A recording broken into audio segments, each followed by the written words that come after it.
I sometimes think about the purpose of church or synagogue or mosques in the modern era, and especially Unitarian Universalists. We're socially active. We have a big focus on that. And so sometimes there is the traditional purpose of a church service was the cultivation of an individual human soul. Um, so are we here to change the world, or are we here to change ourselves? That was a big debate for my generation in the 60s into the 70s.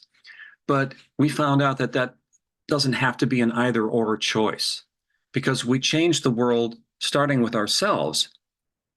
Ourselves is what we have the most control over. That leads to the question, how can we change? How do we become better people? Well, about 3,000 years ago, ancient Israelites came up with an idea that has stood the test of time. Every seventh day, you rest and reflect. You stop working at so-called productive tasks, and you come to the synagogue to be with other people to reflect on the issues of life and hopefully become better for it. If we want to transform the world, we can't leave ourselves out of the picture, because we're the part of the world we most completely control. And a world transformation, our personal transformation, it has to be mutual. So is that part of your motivation for joining us this morning? To in some small way become a better person? And then I wonder, is there anything I can say that will help you do that? I hope so. At least I always try. Now, if I were a priest or a rabbi, I'd be expected to use some passages of ancient scripture for us to contemplate. And that's fine. Wisdom literature has shaped human culture for very good reasons. But one of the great things about being a Unitarian Universalist is that we're free to look for the gospel, the good news, in more recent discoveries about human nature and how we can be improved. And we live in a time of incredible access to knowledge about all kinds of things, but most especially our brains and psychology and behavioral science. Each one of you has access to a universe of wonderful art and literature and ideas and film to contemplate. As Christianity was in its infancy, the Apostle Paul instructed his followers to think on whatsoever things are true, whatsoever things are good, and are of good report. And in a sense, part of my job as a lay preacher is to look for things that are true and of good report and bring back to you the most valuable ideas that float up from the ocean of information that we're all swimming in. Psychology is one of those things. It's a challenging science, though, because its topic, the human personality, is just too big to be fit into neat little theoretical boxes. Psychology is kind of a mix of philosophy and engineering. So it's developed many different theories and schools about human beings and our lives, and some are more credible and useful than others. There's no single way that a theory can totally captivate the complex nature of human beings. But I do submit that even a crude tool that was developed using the scientific method is better than no tool at all, and much better than mere opinion or dreamlike philosophy. So psychologists keep trying to develop better and more objective measures of personalities, our motivations, our desires, and our dysfunctions. And if you've ever taken the Myers-Briggs personality test, that's the kind of psychometric test that they're trying to develop. And one thing I'm going to be talking about this morning is a model of human personality called the Big Five. And not because this is really great, there's a lot of questioning of the way it divides ideas, but it might be a useful starting point for us to look at ourselves a little more objectively so we can understand ourselves and the people around us in the hope of transformation. So what are the big five traits of personality? The big five personality traits, in no particular order, are Openness. I won't go into detail on all of these, but you can pretty much get the idea of what that is. Conscientiousness. How diligently do you study? How, are you really good about keeping your appointments? Are you a little bit more free form, a little bit more, that kind of thing? Extroversion. How outgoing, how much do you value social stuff? Now, each one of these personality traits exists on a continuum. And it's important to note that with the exception of one, there's nothing bad about being on one end of the scale. Like, it's not bad to be an introvert in this particular test. Introverts aren't antisocial. They can stand time alone. They like time to reflect. Neuroticism is the one trait that probably has some negativity about it. This is a lot of anxiety and fear about the future. But the one I'm going to talk about today is agreeableness. Now, all of these 5 traits I've told you are on a pole. In the case of agreeableness, the opposite of agreeableness is disagreeableness. And sometimes, we certainly value being agreeable. But this isn't a description. There are good and bad things about. In fact, I'm going to talk this morning about maybe there's times when we can be too agreeable.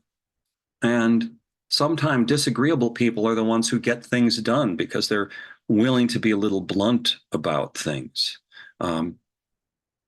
Now, one of my favorite Christmas Eve traditions is to watch this movie, Frank Capra's classic 1946, It's a Wonderful Life. Now, I imagine a lot of you have seen it. Sometimes I run into people who haven't. But I really enjoy this, not just as a Christmas tradition, but because it has so many messages in it. It's a great film with a great cast and a wonderful script. The cast led by Jimmy Stewart and Donna Reed. Now, the core message of the movie isn't what I'm going to be talking about today, because the main message of the movie is the importance of an individual life. When George Bailey, who's played by Stewart, there's a sort of Twilight Zone segment of the movie. He gets to see what the world would be like if he had never been born. And as his guardian angel, Clarence, tells him, when a life isn't there, it leaves an awfully big hole. But that's not the message I'm preaching about today. I want to concentrate on the first half of the movie, not this more supernatural second half. For the first half of the movie, we're just looking in on episodes from George Bailey's life over several decades, from his childhood through adulthood. And George Bailey is a textbook example of an extremely agreeable person. He puts other people's needs before his own. He's empathetic. He's reluctant to criticize others.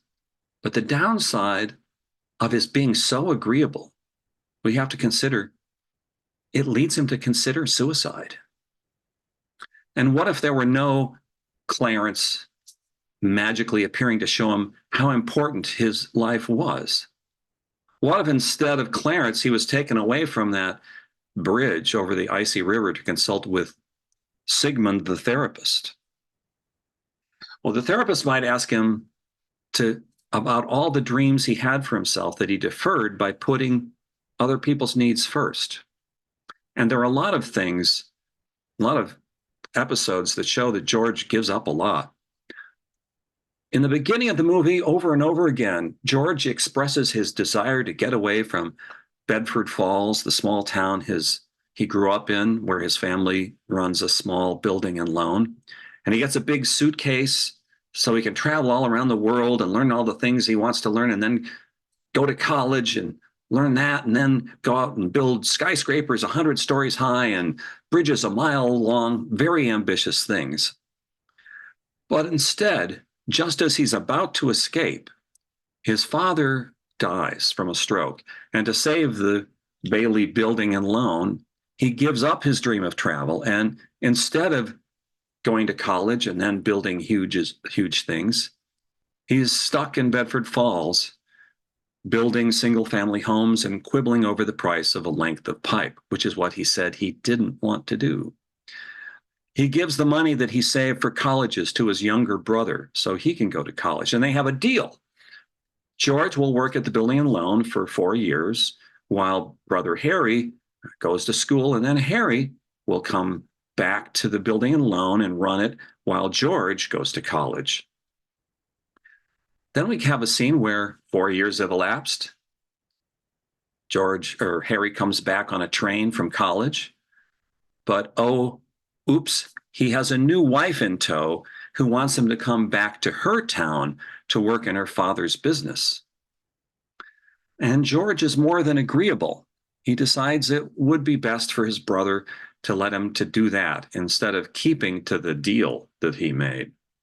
Once again, he gives up his dreams to support someone else's. Admirable, yeah. Now, at this point, all of George's friends have graduated from college and they're moving on to careers in places like New York City while he's stuck doing his duty in Bedford Falls. One old friend does come back to live there, though, Mary Hatch. Mary Hatch has been in love with him since they were children. And in some very romantic scenes, they get married and they set out to go on a fabulous honeymoon costing $2,000. And $2,000 at that time was about half the price of a house. But on their way out of town with this bankroll, they see that there's a run on the bank. And despite Mary's pleas, George heads back to try to get his savings and loan to weather the storm. And once again, they give their honeymoon money to save the savings and loan. And George, instead of spending their wedding night in a fancy New York hotel, he finds himself in a broken down, leaky old house that Mary always dreamed of living in, but he once said, I wouldn't live in it as a ghost. Well, a downside of high agreeableness is a reluctance to confront people who are letting you down. And the movie demonstrates this in George's relationship with his uncle Billy, the second in command of the family business. Now, it's made clear at several points that Billy is incompetent and forgetful.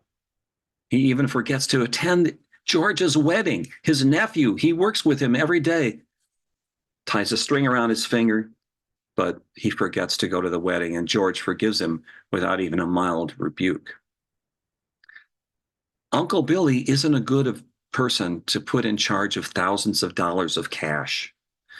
And a key moment in the movie happens many years later when this incompetent and forgetful uncle is carrying $8,000 in cash from the building and loan to the bank and hands it folded up in a newspaper to Mr. Potter.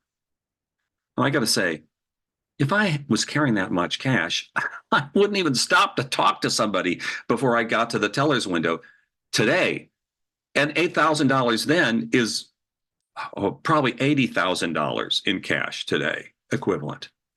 Now, Uncle Billy's screw up exposes them both to scandal, bankruptcy, prison. And at this point, this is where George Bailey finally loses it. He can't be agreeable about all this. All of the frustrations he's had about the dreams he had for his life that he gave up so he could be nice to other people and they'd like him. Now his suppressed resentment about all his deferred dreams comes out. He comes home in a very troubling scene. He comes home on Christmas Eve and has a tantrum in front of his family, yelling at his kids and smashing a model of the bridge he dreamed of building someday.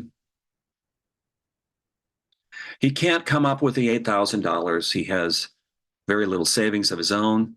And Mr. Potter tells him he's worth more dead than alive. And George winds up at the center of a bridge over the river, contemplating taking a plunge into the icy waters.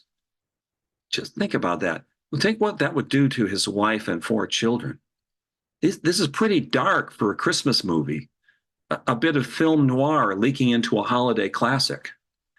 And remember that this movie was made just a year after the end of the war, a war where both the director Frank Capra and Jimmy Stewart saw action. So this is not a Hallmark Christmas movie. It's a story of a man in extreme crisis because he's been so agreeable. He didn't stand up for himself several times when perhaps he should have. Now, some people would say, well, but at the end of the movie, he's made all these friends and they save him. True, that's a key point. But maybe, maybe the world would have been even better if George had gone to college and done some of the fabulous things. Maybe, it's presented as if this is the way it's supposed to be. Maybe it would have been even better if George, the most talented person in town, had been able to fulfill some of his dreams. Well, on the other end of the agreeableness trait spectrum is Mr. Potter. Now, Potter is about the most disagreeable character you can imagine. He shows no empathy for his customers, the people of the town. He regards them as a bunch of garlic eaters. He doesn't really care what people think of him. And he says, and I don't care for them much either. He's the richest man in town, something of a tycoon, which is a sidebar about agreeableness. People who score high in agreeableness, like George Bailey, statistically have lower incomes than people who are a little bit more disagreeable. That's because they're so agreeable, they don't ask for what they deserve, and they sometimes let themselves be exploited by others. Shy people shy away from asking for that raise or that promotion. Now, the military used some of these psychometric tests to see who would be better leaders. And they found if you want to have a good captain or colonel or general, it might be best to choose someone who's a little on the disagreeable side.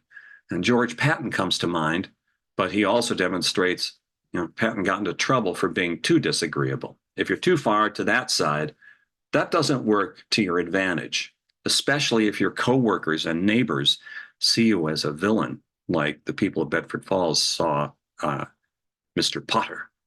Now, just as an example of this, in one scene, Potter tries to make a deal with George and put him in charge of his properties, and he offers him a 3-year contract at $20,000 a year, $20,000 a year. Now, we know his salary, George's salary is $45 a week. So $20,000 is in the stratosphere for him. Now, this is presented in the movie as something of a trick. But I just want you to consider, what if Mr. Potter genuinely wanted to retire and he made this offer to George because he does greatly respect him? He thinks that George is one of the smartest people in town, even though he didn't get to go to college. George is initially tempted by this offer that would let him travel and buy a decent car and repair the ramshackle house his family has to live in. Now, George shakes Mr. Potter's hand and looks at it like, ugh. And he remembers what a jerk he'd be working for 3 years. So he angrily declines the job offer and he storms out of the bank. So if Mr. Potter really wanted to retire, he can't, because there's no one else competent enough in town besides George Bailey to manage his affairs. My point here is that both of these characters would have better lives if they were a little more flexible on their spectrum of agreeableness or disagreeableness. George needs to stand up for himself sometimes, or at least acknowledge what he's giving up so he doesn't save it up to throw a temper tantrum. And Potter would benefit from having a friend here and there in his old age, or at least not antagonize good people so much that they don't want to work for him. All right, what does all this mean for you? Are you too agreeable? Do you say yes to things that in your heart of hearts you'd rather say no to? In church life, sometimes people volunteer too often, too much. And one of the skills of congregational management is making sure that your volunteers pace themselves. They don't build up resentments to the point where they find an excuse to leave the church. What's really interesting to me, though, and why I choose to preach on these personality traits, is the idea that understanding your traits is helpful to transform your life. Just one tool out of many. But people who are at one extreme or the other on any of these 5 traits need to expand their repertoire to move to the middle, while people in the middle need to push their boundaries in both directions. So just on this spectrum. Again, this is not a value. I mean, yes, it's nice to be friendly and compassionate. It's also nice to have a good critical sense and be rational about things. Being cooperative is nice. Competitive sometimes is necessary. People who are disagreeable can be frank, blunt, and straightforward. Agreeable people can be considerate, so considerate that sometimes they're reluctant to tell people hard truths. And then empathetic, altruistic, compliant, trusting. Bad side of trusting is naive. And if you're extremely agreeable, sometimes you're conflict avoidant. Whereas disagreeable people tend to be at the far end are cynical and suspicious and selfish. Real change is difficult and psychotherapy is expensive, but there is research supporting the idea that you can change your personality traits if you record your daily behavior in a diary, if there's something you'd like to change. For example, if you need to work on your agreeableness, do little things to stand up for yourself instead of letting people roll over you. That's what I would encourage George Bailey to do. You could also decide to make an effort to be a little kinder and more empathetic to people. I would advise Mr. Potter to try that kind of task. Arthur Brooks wrote in a recent article in the Atlantic magazine, he said, the secret to adjusting personality traits is to change your behavior in explicit and conscious ways. This is being metacognitive, as we say in the trade. In the morning, imagine yourself acting the way you want to act. At night, take stock in a non-judgmental spirit of how far you succeeded in achieving that aim, and then make fresh resolutions for the next day.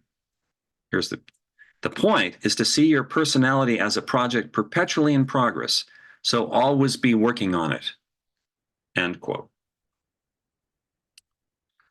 Well, in the calendar of many Christian churches, today, January 7th, is the Feast of the Epiphany, commemorating when the three magi, or wise men, came from non-Jewish countries to find the infant Jesus as the Messiah. Epiphany, in the common use of the word, is a sudden realization or awareness. Now, in It's a Wonderful Life, I'll hold up the scene here. This is the scene where he finally has an epiphany, realizing that he actually had a wonderful life. He is not a failure. He does have an impact on the world more than he realized. And in this case, he was transformed by the work of an angel who's trying to earn his wings.